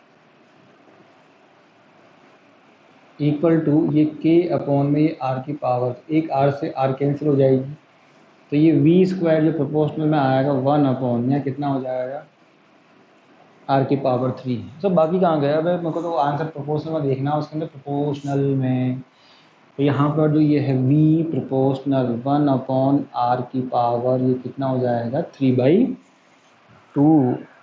नहीं होगा 3/2 मेरे हिसाब से तो होगा। चलिए 3/2। अब टाइम पीरियड बताना, तो टाइम पीरियड कितना होता है 2πr/v स्पीड। तो t प्रोपोर्शनल r और v की जो वैल्यू रखोगे तो ये 1/r की पावर कितना 3/2। तो t proportional r dot r की पावर 3/2। तो समझ जाओ, कर लो अब तो यार, कर लोगे? चलिए पावर जोड़ लो आराम से, तो दिख जाएगी आपको वहाँ पे, दिख रही मेरे को तो यहाँ पे भी 2 3 2 5/2। तो आर की पावर कितनी आ जाएगी 5/2 आ जाएगी यहाँ पर। इसका शॉर्ट मेथड भी हो गई, पावर ध्यान रखो है, लगाना दिमाग थोड़ा सा, कोई सी खास बड़ी बात नहीं है। जब स्क्वायर होता है तो पावर कितनी आती है 3/2, तो उसके हिसाब से कर सकते हो। क्या काम है? जब आपका फोर्स नॉर्मल होता है तो वहाँ होता है 1/r²। तो टाइम पीरियड में कितना आता है डिस्टेंस की पावर 3/2। तो क्या खास बात दिख रही है, 2 तो है ही सही, यहाँ पर 3 एक इंक्रीज आ रही है। तो यहाँ पे क्या था 4, तो कितना आएगा, एक इंक्रीज कर दो, ये 5/2। हाँ डायरेक्टली याद करने के हिसाब से एक इंक्रीज करके डिवीजन में कर सकते हो। कुछ भी देख कल की याद करो, 3 आई थी तो 3+1/2 तो आर स्क्वायर आया था। चलो कोई बात नहीं। 14 नंबर, ये थोड़ा सा अभी जब सेंटर ऑफ मास वाली कहानी आएगी तो पढ़ेंगे इसको। डबल स्टार सिस्टम वैसे आजकल है भी नहीं। 15 नंबर, 15 नंबर अच्छा सवाल है। 15 में क्या लिखा हुआ है, द्रव्यमान m है, एक खोखला गोला है, जो भी है पॉइंट्स दे रखे हैं 3। अब एक चीज़ याद करो, जो होलो स्फेयर होता है, होलो स्फेयर, उस होलो स्फेयर के अंदर उसकी सेंटर से लेकर सरफेस तक आप कहीं भी चले जाओ, पोटेंशियल ऑलवेज क्या होता है, इक्वली होता है। ग्राफ भी बना रखा है मैंने वहाँ पर, नहीं मालूम है याद तो करना ही पड़ेगा। सही है, पोटेंशियल इक्वल होता है तो पॉइंट ए पर भी, बी पर भी और सी पर, तीनों पे जो पोटेंशियल होगा वो क्या आएगा आपका, इक्वल आएगा तीनों पॉइंट्स के ऊपर। याद होना चाहिए ये बात। तो 16 अपन नहीं करेंगे, अब कोई मतलब नहीं, पहले भी कई बार आ चुके हैं। हाइट बतानी है, जहाँ पर जी की वैल्यू कितनी मिलती है, g/9। अब आ जाते हैं 17 के ऊपर। चलो एक बार चेक कर लूँ, चल तो रहा है मोबाइल, हाँ चल रहा है मेरे से। चलिए 17 के ऊपर चलते हैं, कोई ऐसी परेशानी नहीं है, आसान है ये भी। 17 अच्छा सवाल है। इस तरह के सवाल वहाँ पे ज़्यादा है, इलेक्ट्रोस्टैट में है। क्या लिखा हुआ है, किसी पर्टिकुलर पॉइंट पर ग्रेविटेशनल फील्ड मतलब फोर्स, एक ही बात है, E माइनस में कितना है, ये K/R है आपके पास में। अच्छी बात है ये भी। अब कोई रेफरेंस पॉइंट है, पता नहीं कौन सा है, लिखा हुआ उसमें किसी रेफरेंस पॉइंट D1 पर पोटेंशियल कितना है आपका V1, किसी रेफरेंस पॉइंट पर बता रखा है मैंने, पोटेंशियल में पहले समझा रखा है। पोटेंशियल कहीं कुछ का नहीं होता, किसी रेफरेंस पॉइंट के रेस्पेक्ट में आता है हमेशा। आ गई वो बात याद। तो रेफरेंस पॉइंट जो ले रखा है, इसने लिया होगा कोई ना कोई, कितनी डिस्टेंस पर है वो, D1 डिस्टेंस पर है। यानी जब R की वैल्यू आपके पास में कितनी है D1, तो उस कंडीशन में जो पोटेंशियल है वो कितना है V1। इसने एज्यूम कर रखा है, मैंने नहीं उसने। सही है, बता रखा है पूरी कहानी रेफरेंस के किसी के रेस्पेक्ट में होता है, खुद हाँ कुछ नहीं। जैसे अपन सब अपने माँ बाप के रेस्पेक्ट में हैं। अब आपको पोटेंशियल बताना है, तो पोटेंशियल के लिए फॉर्मूला अपन जानते हैं, इंटीग्रेशन होता है, लिमिट लगती है, तो वहाँ तो इनफाइनाइट चेंज, यहाँ की है रेफरेंस पॉइंट चेंज हो गया, वो तो अपन बताते हैं इनफाइनाइट पे जीरो एज्यूम कर लेते हैं, उसके कंपेरिजन में फिर निकाल लेते हैं। यहाँ तो पूरी कहानी चेंज हो गई। सही है, चलो लिमिट लगाई, ये हो गया अपने पास माइनस में E, और ये कितना हो गया यहाँ पर DR। सही है, EDR। चलिए आगे रखिए इसकी वैल्यू, E की वैल्यू तो ये हो जाएगा V इक्वल टू यहाँ पर ये हो गया K/R, और ये कितना हो गया यहाँ पर DR हो गया। K बाहर आ जाएगा, 1/R का जो है क्या कहते हैं इंटीग्रेशन, समाकलन कितना होगा तुम्हारे पास में V इक्वल टू क्या कहते हैं, ये कितना हो जाएगा K log R, और ये प्लस में C। ये इसका क्या आ गया, एक तरह से इंटीग्रेशन आ गया। अब इंटीग्रेशन में C की वैल्यू भी निकालनी है, तो उसके लिए उसने क्या दे रखा है, एक रेफरेंस पॉइंट के हिसाब से दे रखा है। कैसे, जब R की वैल्यू कितनी है यहाँ पर D1 है, तो V की वैल्यू कितनी है यहाँ पर V1 रखो इसके अंदर, तो ये हो जाएगा V1, ये हो जाएगा यहाँ पे K log, ये हो गया D1 और प्लस में C। तो C की जो वैल्यू आ जाएगी तुम्हारे पास V1 माइनस में ये K log, और ये कितनी आ जाएगी D1 आ जाएगी, नहीं आएगी K log D1। अब इस C की वैल्यू को इससे उठा के यहाँ रख दीजिए, C रखो, तो V इक्वल टू ये कितना हो गया K log R प्लस में ये V1 माइनस में K log, और ये कितना हो गया यहाँ पर D1। इसका तो मैं कुछ कर नहीं सकता, पढ़ा होगा लॉग में फॉर्मूला आपने, M/N वाला। सही है, तो ये कितना हो जाएगा V इक्वल टू ये K इधर log R/D1 पढ़ा होगा मैथ्स में, प्लस में कितना हो गया ये V1। चलिए ये अपने पास में क्या हो गया, इसका आंसर कौन सा है, अब इसमें सेकंड नंबर जो है अपना आंसर है। सही है, और ये चीज़ ध्यान रखनी है हमेशा, जब भी आप पोटेंशियल की बातें करेंगे कोई इक्वेशन लिखी होगी इस तरह से। अब फंक्शन यहाँ पे क्या रखा है, K/R, दुनिया भर के फंक्शन ले, उसकी क्या फ़र्क पड़ता है, आपने खुद भी ले सकता है, उसकी इच्छा के ऊपर है। याद होना चाहिए रेफरेंस पॉइंट वाली पूरी सब कहानियाँ। चलें आगे 18th नंबर पे आए थे, कर देते हैं चलो 18 नंबर पे। तीन एक समान द्रव्यमान M समबाहु त्रिभुज के, अरे यार तीनों कोनों पे रखे हुए हैं। अगर एक चौथा कर्ण त्रिभुज के केंद्र पर, तो मैं करा दिया पहले, अभी थोड़ी देर पहले भी आया था। एक समबाहु त्रिभुज के तीनों कोनों पर अगर एक द्रव्यमान रखा हुआ है, मास रखा हुआ है, तो उसके ऊपर सेंटर पे फोर्स आपको क्या करना है,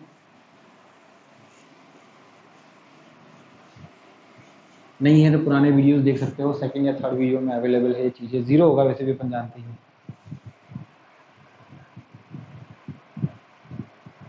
चलो बी नंबर मैं हिंट दे देता हूँ, सी भी मैंने करा दिया, चलो वैसे करा में सारे दिए, एक नहीं कराया डी नंबर। तो ए में तो जीरो आएगा, क्यों, ये कौन सा नंबर है, ये अपने पास में है 18 नंबर, ये हो गया 18 नंबर।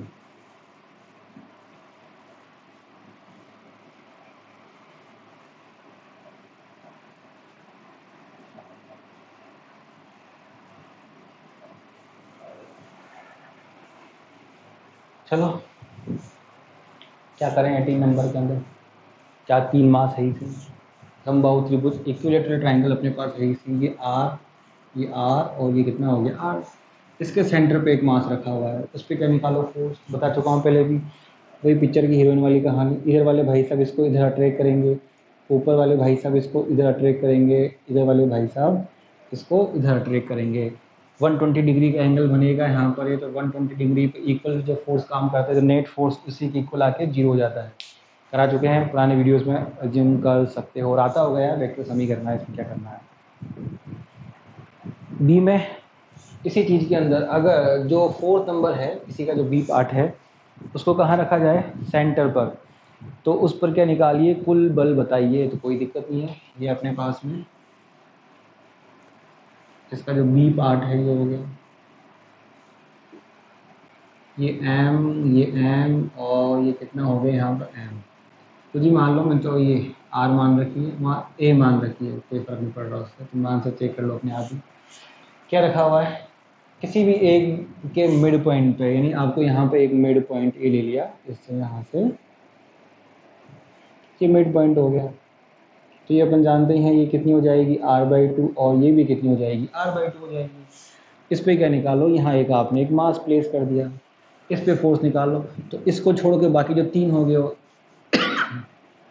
पुरानी कहानियाँ में, तो ये इधर गाना गा के इधर बुलाएगा F1, ये इधर गाना गा के बुलाएगा, ये कितना हो जाएगा F2, दोनों इक्वल अमाउंट में है, कैंसिल हो जाएंगे, ख़त्म हो गया। तो इन दोनों का तो कोई इफेक्ट ही नहीं है। ये जो भाई साहब इनके बीच में लग जाएगा फोर्स, ये कौन सा लग जाएगा अपने पास, ये F3। तो F3 कितना आ जाएगा तुम्हारे पास में, ये Gm² अपॉन ये वाली डिस्टेंस, ओ ये वाली डिस्टेंस नहीं निकाल सकते अपन, ये वाली डिस्टेंस कैसे निकालेंगे भैया, तो ये जानते हो एक पाइथागोरस वाली कहानी बन रही है, ये हाइपो है इसे, तो r² इक्वल टू, इसको थोड़ी देर के लिए x मान लो, तो ये x का स्क्वायर प्लस में ये r²/4 हैं, ये r²/4 कैसे हो गया, अरे भैया 2 है वो, तो इससे क्या निकाल सकते हो, x² इक्वल टू ये कितना हो जाएगा r² माइनस में ये r²/4, तो x² इक्वल टू ये कितना हो गया 3²/4, x की वैल्यू कितनी आ गई √3r/4, रख दो यहाँ पर, क्योंकि यहाँ था स्क्वायर, तो ये कितना हो जाएगा √3r/4 का स्क्वायर। अब तो कर लो यार, चलिए √3/4 सॉरी √3/2 हो गया,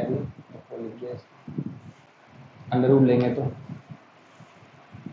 ये 2, तो यहाँ ये 2 4 ऊपर चल जाएगा और 3 नीचे, सही है, तो दिख गया होगा आपको सेकंड नंबर यहाँ पर।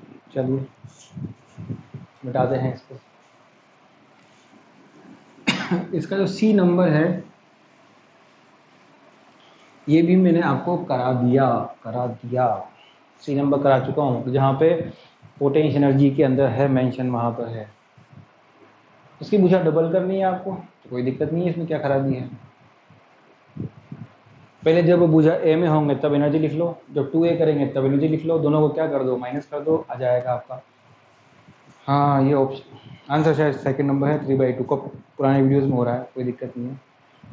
डी नहीं कराया हमने, डी कर लेते हैं। हाँ चला गया डी, हाँ ये रहा। चलो तीसरे कण को छोड़ दिया जाए और बाकी 2 को स्टेबल रखा जाए, तो मध्य बिंदु से जब गुजरेगा, देखो पहली बात तो ये जो इसका 18 है, इस 18 का डी ये करते हैं अपन, ये क्या है पूरा नहीं करूँगा इसको भी मैं, यहाँ पे भी m मास है, यहाँ पे भी m मास है, यहाँ पे भी m मास है, तीनों जगह 3 m मास हैं, बढ़िया बात है। डिस्टेंस यहाँ पे गिवन है ही सही अपने को पूरी, इसने a लिखी है, मैं r लिख रहा हूँ, एक ही बात है वो, ये r और ये r।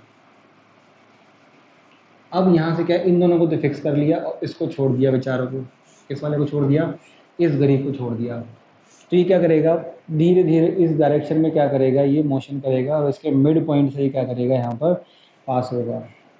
तो क्यों होगा, देखो तो ये जो भाई साहब है इसके ऊपर फोर्स लगाएंगे कितना, इधर ये कितना हो जाएगा ये F, ये वाले भाई साहब इस पर फोर्स लगाएंगे इस डायरेक्शन में, ये भी कितना हो जाएगा यहाँ पर F, दोनों बराबर हैं, F और ये F दोनों इक्वल अमाउंट में है, समझा रहा हूँ सब, इधर से क्यों पास होगा।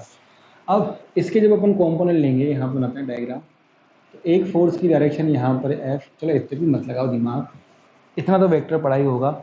जब इनका वेक्टर सम करेंगे, ये 60 डिग्री के एंगल पे है, तो रिजल्टेंट कहाँ पे जाएगा, नीचे की तरफ। तो ये कहाँ पर, ये जो मास है कहाँ जाएगा, इसके सेंटर से क्या करेगा, पास करेगा। तो ये इसकी जो मोशन है उसका ये इनिशियल पॉइंट हो गया, और ये इसकी मोशन का फाइनल पॉइंट। क्योंकि डायरेक्शन ऑफ रिजल्टेंट फोर्स कहाँ पे आएगी, इधर की ओर, ये हो जाएगा एफ नेट। एफ नेट निकाली जा सकती है, कैसे आ जाएगी, F net equal to F का स्क्वायर प्लस में ये कितना हो जाएगा 2f² और एक और 60।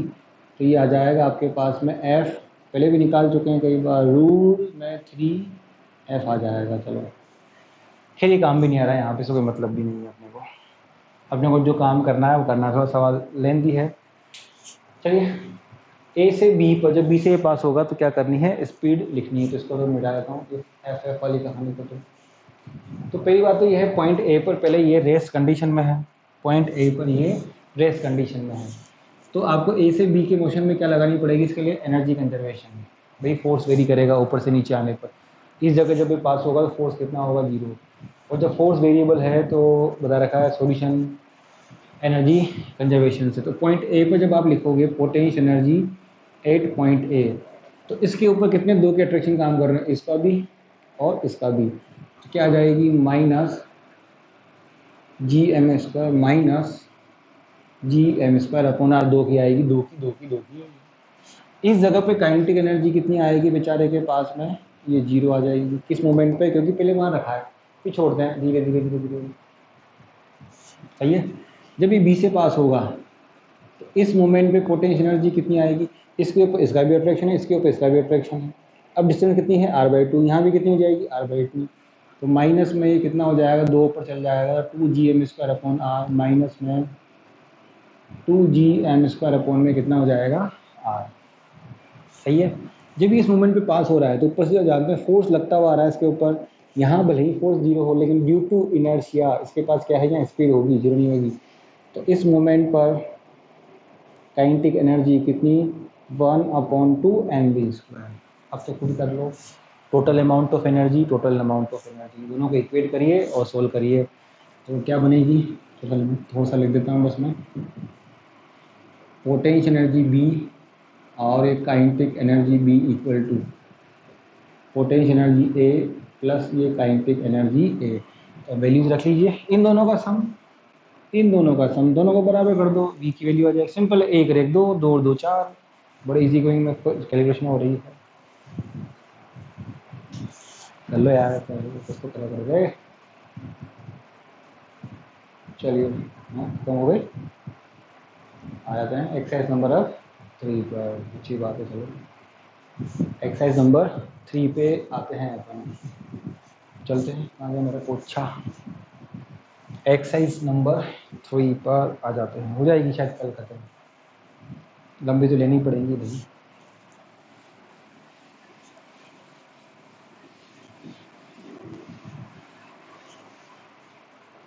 चलिए एक्सरसाइज नंबर 3 पर फर्स्ट नंबर पे आ जाते हैं। चलिए, m द्रव्यमान का एक कण है, बहुत अच्छी बात है। रेडियस अपने पास है और m द्रव्यमान के गोलीय कोश के केंद्र पर स्थित है, बहुत अच्छी बात है। केंद्र से a/2 डिस्टेंस पर किसी बिंदु पर पोटेंशियल आपको बताना है, अच्छी बात है ये भी। तो जो सेक्शन 3 है इसका जो फर्स्ट नंबर है अपने पास क्या है, यहाँ पर सीधा सीधा लिखा हुआ है, देखो। एक m द्रव्यमान का कोई कण, त्रिज्या m गोलीय कोश, यानी आपके पास में एक स्फेरिकल गोला है लेकिन खोखला है ये, और अंदर ये एक और है, ये इसका मास है m, और जो सेंटर पे रखा हुआ है इसका मास भी कितना है यहाँ पर, m। ओ 2 के, सही है। और अपने पास में m द्रव्यमान का जो इसकी त्रिज्या कितनी है, इसकी जो रेडियस है ये पूरी की पूरी यहाँ पर ये है अपने पास में ये a, ये पूरी रेडियस a है। मैं यहाँ थोड़ी देर r लिख लेता हूँ, मुझे r लिखने में बड़ा मज़ा आता है, क्योंकि मेरे दोस्त थी उसका नाम था r। अब क्या पूछा गया है यहाँ पर, सेंटर से a/2 डिस्टेंस पर पोटेंशियल बताना है, तो ये सेंटर हो गया। यहाँ से कितनी डिस्टेंस मेरे लिए कितनी होगी, ये r/2 पर आपको क्या बताना है, पोटेंशियल बताना है। सही है, पॉइंट आपके पास में जो है पोटेंशियल बताना है। अब आ जाते हैं पोटेंशियल पे। तो यहाँ पे शेल के लिए तो होलो स्फीयर के लिए तो अपन जानते हैं क्या कहानी होती है पोटेंशियल की। तो देखो यहाँ पे दो पोटेंशियल आएंगे, एक तो ये जो अंदर स्फीयर है छोटा सा, इसका भी मास है, और एक ये हो गया। तो पहले अंदर वाले की वजह से जब आप पोटेंशियल लिखोगे तो V1 इक्वल टू कितना होता है, -Gm/, डिस्टेंस कितनी है यहाँ पर, r/2। फॉर्मूला याद करिए, और मैंने कहा भी है पोटेंशियल एनर्जी वाली कहानी, ये 2 कहाँ चला जाएगा आपके पास में ऊपर, तो माइनस में ये 2Gm/r, ये किसकी वजह से है, इस अंदर वाले से इतनी दूरी पर। अब आते हैं होलो की वजह से। तो होलो वाले की वजह से पोटेंशियल कितना होता है भाई, आपको पढ़ाया हुआ है, फॉर्मूला निकाल रखा है कि होलो स्फेरिकल के अंदर, होलो होलो होलो किसी का होलो के अंदर potential from centre to earth constant रहता है। याद करो, कांस्टेंट रहता है। इस होलो के अंदर कहीं भी चले जाओ कांस्टेंट आएगा। कितना आएगा यहाँ पर, ये वैल्यू आएगी माइनस में Gm/, और ये कितना आ जाएगा अपने पास में, r, माइनस में Gm/r। यही तो खास बात थी इसके अंदर। अब नेट पोटेंशियल जो आएगा वो कितना आ जाएगा तुम्हारे पास में, ये होता है V1 + V2। क्यों, स्केलर है भाई, स्केलर क्वांटिटी है, तो क्या करेंगे, इसको एडी करेंगे अपन। तो ये V नेट इक्वल टू कितना हो जाएगा तुम्हारे पास में, माइनस में ये है 2Gm/r, और ये माइनस में Gm/r, जोड़ लो दोनों को, 2 भैंस 1 भैंस, कितनी भैंस, 3 भैंस। मेरे पास r, तुम्हारे पास a, अब वो डिपेंड आपकी चॉइस है। तो माइनस में 3Gm/a, सही है। चलो सेकंड नंबर पर, अभी थोड़ी देर पहले भी आ चुका है अपने पास, m द्रव्यमान का घूम रहा है, अगर उसको किसी एक पर्टिकुलर ऑर्बिट से कहाँ लेके जाना है, किसी दूसरी ऑर्बिट के लिए, तो कितना अमाउंट ऑफ वर्क करना पड़ेगा। तो अपन जानते ही हैं उन ऑर्बिट्स की एनर्जी के डिफरेंस के इक्वल। तो उसमें स्क्वायर भर तो पॉसिबल नहीं, कितने, देखो इधर कौन सा, अगर आपको फॉर्मूला वैसे याद हो तो अमाउंट ऑफ जो टोटल एनर्जी होती है उसमें कितना होता है, -Gme m/2r। तो 1/2 वैसे ही इसके अंदर 4th नंबर ऑप्शन में है, तो कौन सा आएगा, 4th number. Difference of energy कर चुके हैं कई बार, फॉर्मूला है, डायरेक्टली निकाल सकते हो। 3rd नंबर आ चुका है पहले, मतलब पुराने इसके पहले जो क्वेश्चन थे उनमें आ चुका है 3रा नंबर का। आ जाते हैं 4th नंबर के ऊपर, ये भी मैं बना चुका हूँ। जहाँ पे फोर्स के फॉर्मूले के क्वेश्चंस किए हुए हैं वहाँ पे बना चुका हूँ ये ग्राफ। पूछा गया है अर्थ के लिए जो ग्रेविटेशनल जी की वैल्यू है, सिंपल कहा जाए फोर्स की जो वैल्यू होती है उसके रेस्पेक्ट में क्या बनाइए ग्राफ, फोर्स की डिस्टेंस के रेस्पेक्ट में। कौन सा नंबर है ये, 4th नंबर। तो ये अपने पास फोर्स, जैसे फोर्स में उसमें ग्राफ, अरे बात एक ही है यार, फोर्स जी एक ही चीज़ है, यूनिट मास का डिफरेंस है। चलो तो याद हुआ थोड़ा सा, इनसाइड द अर्थ अगर आपको याद हो तो फोर्स आता है अपने पास Gme m/r⁻³ आता है। सही है। जब इसमें r की वैल्यू अपन क्या रखते हैं, 0 प्लेस करते हैं, तो फोर्स ऑफ अट्रैक्शन कितना आता है, 0 एट द सेंटर। शुरुआत यहाँ से होती है। सही है। फिर उसके बाद जब जाते हो तो ये पूरी टर्म तो कांस्टेंट वैल्यू है, तो ये होती है F प्रोपोर्शनल में कितनी होती है, r, तो ये बढ़ती है डायरेक्टली। फिर इसी के अंदर अगर अपन क्या प्लेस करें, r = re, तो ये क्या बचेगा, f की वैल्यू Gme m/r², ये बच जाएगा अपने पास। ये इसकी मैक्सिमम वैल्यू होती है इस जगह पे सरफेस पे, ये पॉइंट है r = re। उसके बाद ये इन्वर्सली डिक्रीज होना शुरू होता है स्क्वायर की फॉर्म में। तो याद होना चाहिए ग्राफ सिंपल ग्राफ है, सेंटर से अर्थ तक। तो याद होना चाहिए अर्थ की सरफेस पे मैक्सिमम वैल्यू होती है फोर्स ऑफ अट्रैक्शन की, अंदर जाते हैं तब भी डिक्रीज होता है, सेंटर पे 0, ऊपर जाते हैं तब भी, अंदर जाते हैं तो वेरिएशन किस में आता है, मास में, ऊपर जाते हैं तो वेरिएशन किस में आता है, उसकी डिस्टेंस में वेरिएशन आता है।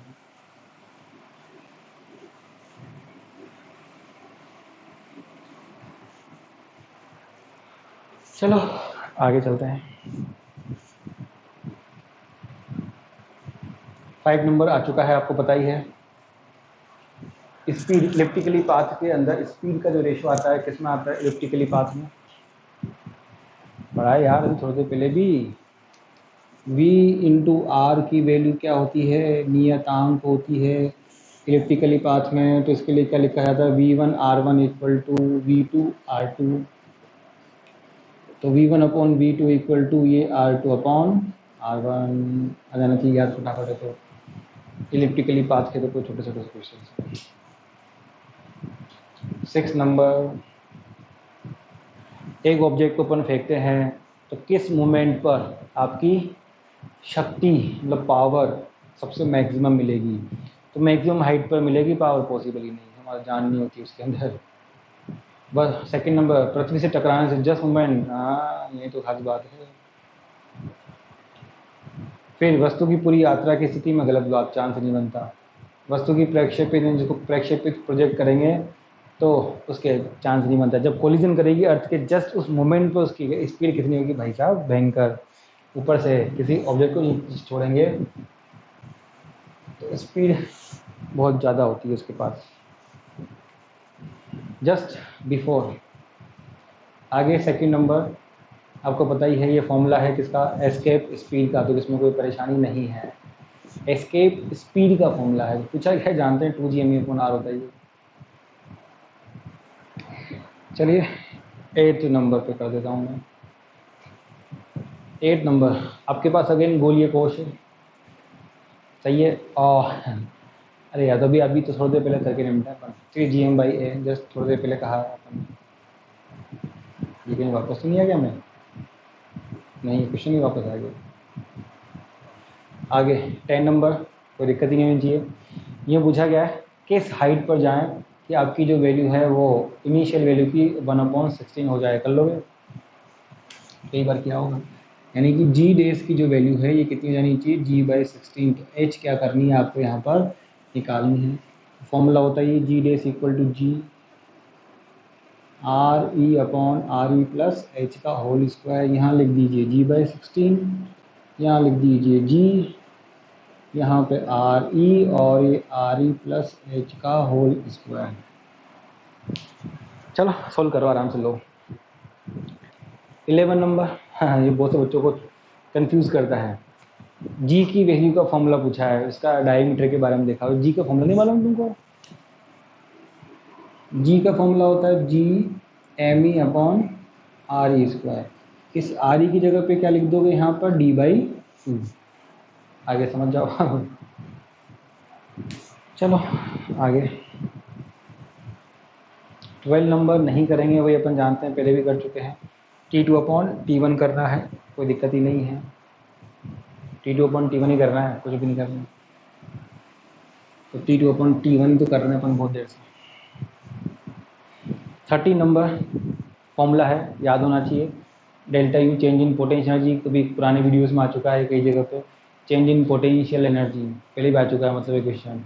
mgh/1 + h/re। और h की वैल्यू कितनी है यहाँ पर? re। इसके अंदर डेल्टा यू तो फॉर्मूला लिखा भी रखा है कई जगह पे। तो ये mgh/1 प्लस में ये कितना हो गया? h/re, h/re लगा दीजिए इसके अंदर मजे से आराम से। 14 में 2 बार करा चुका हूँ पहले भी। वही जिसमें गुणोत्तर श्रेणी बनती है जियोमेट्रिकल प्रोग्रेशन वाली, ओरिजिन पर। 15, हाँ एक तरह से रट्टा मारो, कोई दिक्कत नहीं है इसमें। MTR सवाल है, मतलब मुझे तो रट लो, रट्टा मारो, इसमें कुछ भी नहीं है। 10⁻⁻² करनी पड़ेगी आपको ब्लैक होल के लिए। MTR सवाल है, कोई इसमें नहीं है। 16, पृथ्वी के गुरुत्वीय त्वरण अभी थोड़ी देर पहले बना के निपटे अपन। ई में और आर में कौन सा ग्राफ है? ई के अंदर, आर के अंदर। पहले डायरेक्टली प्रोपोर्शनल, उसके बाद डिक्रीज होने वाला। 17, हाँ 17 में पूछा गया है। तो जी और के बीच में क्या निकालना है आपको?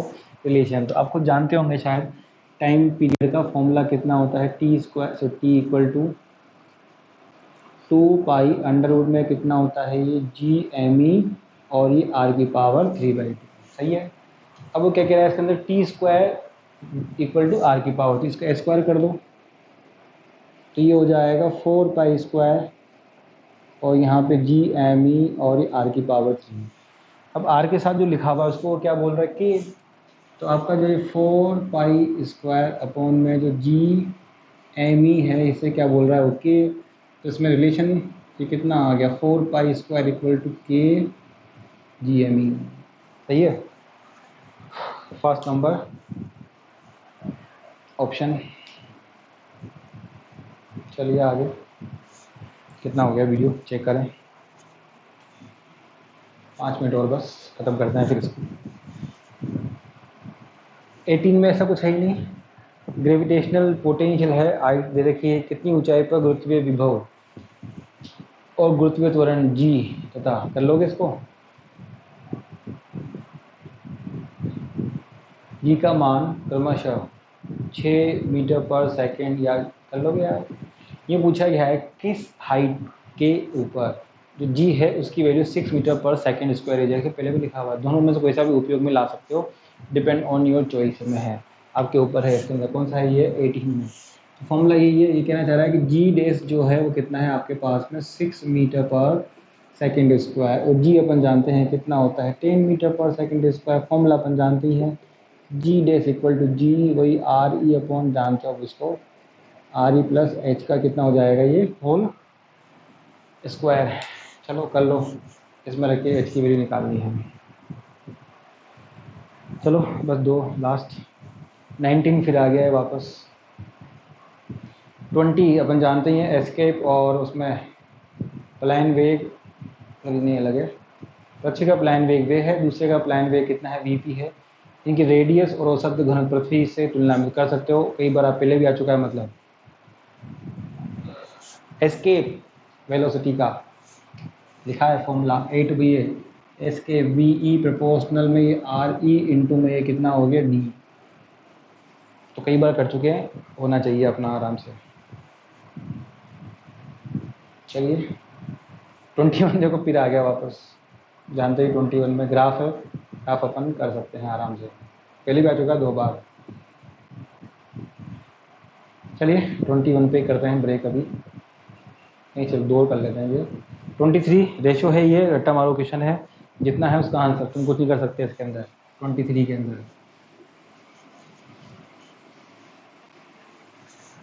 चलो 22 कर देते हैं, फिर आज कल से शुरुआत करेंगे अपन 24 से, कल ख़त्म कर देंगे इसको, चाहे 1.5 घंटे की बने चाहे 2 घंटे की बने। चलो, एक उपग्रह इसका द्रव्यमान m है, पृथ्वी के पृष्ठ से h ऊंचाई पर घूम रहा है, यदि पृथ्वी की त्रिज्या r है, ओहो जी 0 है, तो उपग्रह की कुल ऊर्जा बताओ। भगवान, ओ भगवान, क्या सवाल है। तो कौन सा नंबर है भैया ये 22, 23 मैंने कहा रट्टा मारो सवाल है। 22 में क्या पूछी गई है, इनकी एनर्जी पूछी गई है, और वैसे करना भी क्या है इसमें, एनर्जी लगा के, दिमाग लगा के, क्यों लगाऊं मैं दिमाग इसके अंदर। आपको दिख रहा है टोटल एनर्जी किस में आती है हमेशा, नेगेटिव के अंदर, तो 2 ऑप्शन तो वैसे ही गायब हो गए। फिर उसके बाद जब जाते हैं टोटल एनर्जी में जो आता है नीचे आता है 2 2 2, फॉर्मूला होता है minus G M E upon, ये होता है टोटल एनर्जी का, ये होता है माइनस में G M E M upon 2 R E plus H, ये होता है अपने पास 2 आर ई प्लस एच। तो ये तो है ही नहीं, मैंने कितनी बार कह रखा है, जी एम ई नहीं देगा तो क्या करेंगे, जी एम ई की जगह क्या मेंशन कर देंगे, जी आर ई स्क्वायर, तो माइनस में ये जी आर ई स्क्वायर इंटू में ये एम और ये 2 आर ई प्लस ये कितना हो जाएगा एच। तो कैसे हो गया। चले तो आज के लिए यहीं पे कहानी ख़त्म करते हैं, कल इसको ख़त्म कर देंगे अपन, कल से शुरू करेंगे 24 से। सिंपल सिंपल सा है, कोई ऐसे खास नहीं है, 24 से भी तो कल लगभग ख़त्म हो जाएगी, तो कल तक के लिए क्या बताओ तुम, कुछ भी नहीं, कल तक के लिए बाय बाय, फिर मिलेंगे इसी तरह से वीडियो के अंदर।